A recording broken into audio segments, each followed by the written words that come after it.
What is up, everybody? Thank you for checking in on this Gears of War Ultimate Edition review. I have just finished the game. I'm about 3 minutes out of the train scene. We are concluded, and we're going to do our review. So, if you're new here, I'll give you an idea of what's going on. I rate games on 11 different categories on a scale of 1 to 10. These categories are graphics and visuals, gameplay mechanics, story and narrative, audio and sound design, replay value, difficulty and balance, world design and exploration, performance and technical stability, community and multiplayer, innovation and originality, and hours versus dollars. I'm pretty sure that everyone who would click on this video is very familiar with Gears of War, so I'm not going to spend a whole lot of time talking about the game itself. It's been around since 2000, like 7 or 8 or something like that, maybe even sooner. So this Ultimate Edition is a remake of number one, and a pretty solid remake overall. So we're gonna dive into these categories and kind of bust through this review pretty quick.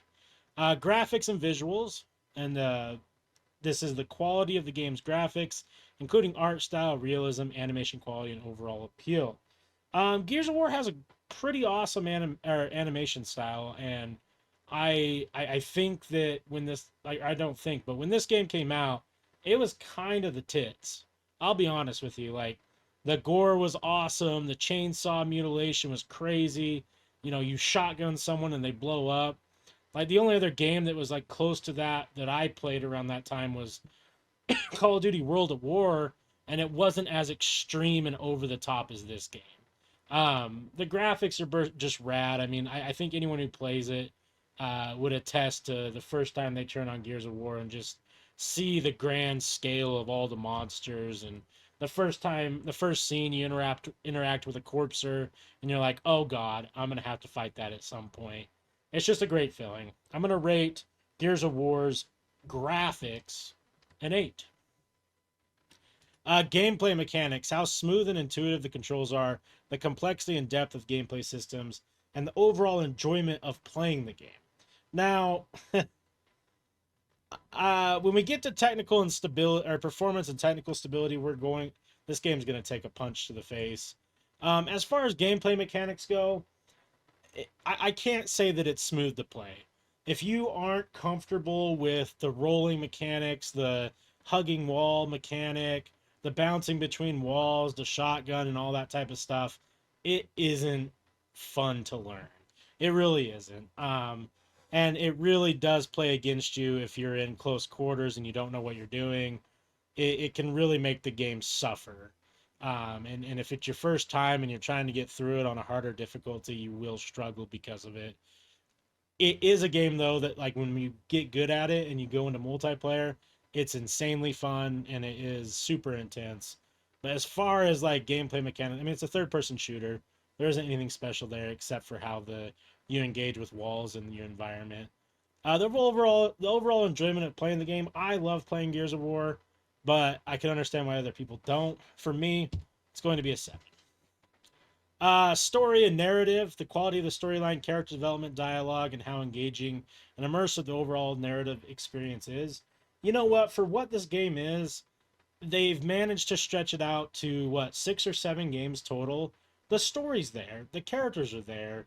You can't help but wonder what's going on with Marcus, why he was in prison, what's his relationship with Dom, and the characters, like, they're so uniquely different between each other that you can't help but enjoy the character development.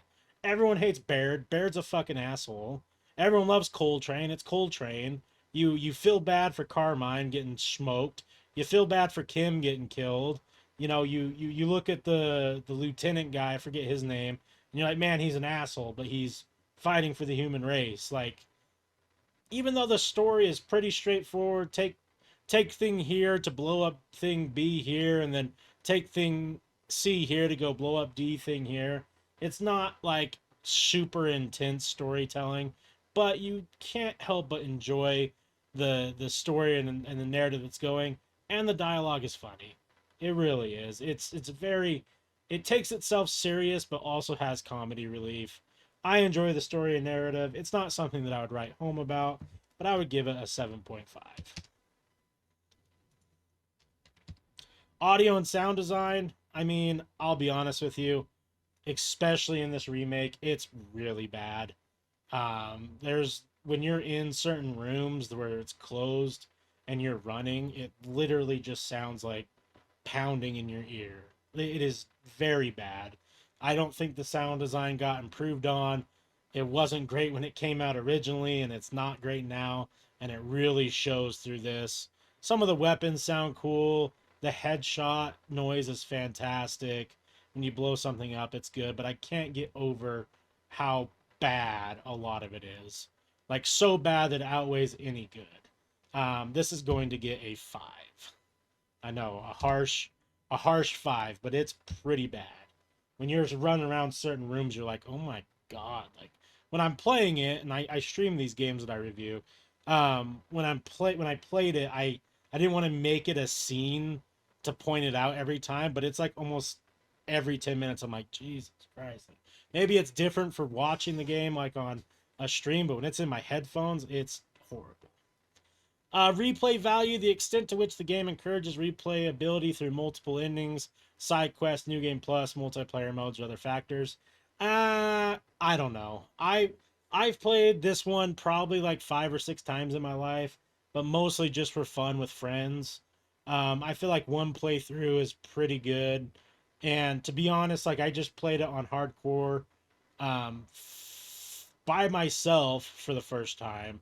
I probably could have bumped it up to insane and not feel like it's too awful. But hardcore solo, I mean, I had my struggle parts, but it really wasn't too difficult. I don't see myself wanting to go back and play it again unless someone wanted to like couch co-op and or something like that. I'm gonna give this a 6. Difficulty and balance. How well the game is balanced in terms of challenge, difficulty, progression, and fairness, catering both the casual and hardcore players. I think it's a great fit. I think hardcore mode is a great fit for pretty seasoned third person shooter players. You'll have challenging spots, but you won't feel like too terribly like stuck. I mean, the last boss I think took me 6 or 7 tries. The big, it was a Burmac. I always forget how to pronounce it. The dino with the guns took me, I don't know, 4 or 5 tries. There was a couple like instances where I had to die and reset a couple times, but nothing crazy. Um, I feel like it's decently balanced. I'm gonna give it a 7. World design and exploration, the richness and detail of the game world, the diversity of environments, and the sense of discovery and exploration offered to the player. I mean, even though I gave graphics and visuals an 8, the world design and exploration is pretty weak. A lot of the rooms look all the same with the same assets. Lots of browns, lots of beiges, lots of grays. Nothing really exciting in that market. I think the graphics and visuals are great from like a character like combat perspective, like all the cool shit that you see. But the actual world itself is very boring, very bland, very just there's no spice to it. And I don't feel keen to explore anywhere. I know you can collect dog tags, could care less. Didn't want to explore anywhere else. Straight to the point, straight to the objective. I feel like the world design is a pretty weak spot here, so we're going to give that a 5.5. Oh man, performance and technical stability. How well the game runs technically, including factors such as frame rate, loading times, optimized across different platforms, and the absence of bugs and glitches. We got glitched into a spot within the first 30 minutes of playing where I had to blow myself up with a grenade. Um, there was bugs throughout the whole game and glitches throughout the whole game. Like mobs would just run into walls. They would pop up somewhere where they're not. You would hear rogue gunfire that didn't exist anymore. The chainsaw gun would get stuck on chainsawing, and no one's actually chainsawing. It was pretty bad. It was pretty bad. You would think with a remake they would enhance it enough to make it play better. I feel like this played worse than the original one with all the performance issues. I mean, frame rate was fine, loading times are fine, optimization across different platforms. I mean, when playing on the PC, none of that was bad, but the amount of bugs and glitches were so noticeable that I was like, man, come on. So sadly, we're gonna give this one the lowest score I've gave anything so far, We're going to get that a 4.5. Pretty weak. Community and multiplayer. The multiplayer isn't active now, so we're not going to rate that. Innovation and originality, the extent to which the game introduces fresh ideas, innovative gameplay mechanics, or unique twists on existing genres, contributing to its overall creative and distinctiveness. Gears of War combat and movement was pretty damn innovating when it came out. I mean, there was third-person shooters, but there was nothing quite like, at least in my understanding, there was nothing quite like the how you can master the movement in that game, from bouncing from a wall to cover to wall to roll into a shotgun blast, all in like one seamless motion. Wasn't in many games, right? I have to give them the nod there. Holding up to today's day and age, right? They're not really doing anything new with the new Gears of Wars, but they didn't have to. But when the game came out, it was definitely innovating, and it was definitely an original idea with an original story. And for that, I do have to give it a 7.5. Last but not least, hours versus dollars. Did the game produce an hour of gameplay for every dollar spent on the game? I got the game for free through the Games Pass. Games Pass. Time played, it's giving me an A. We probably spent, I don't know, 6 hours, 7 hours. If the game was $20 for sure.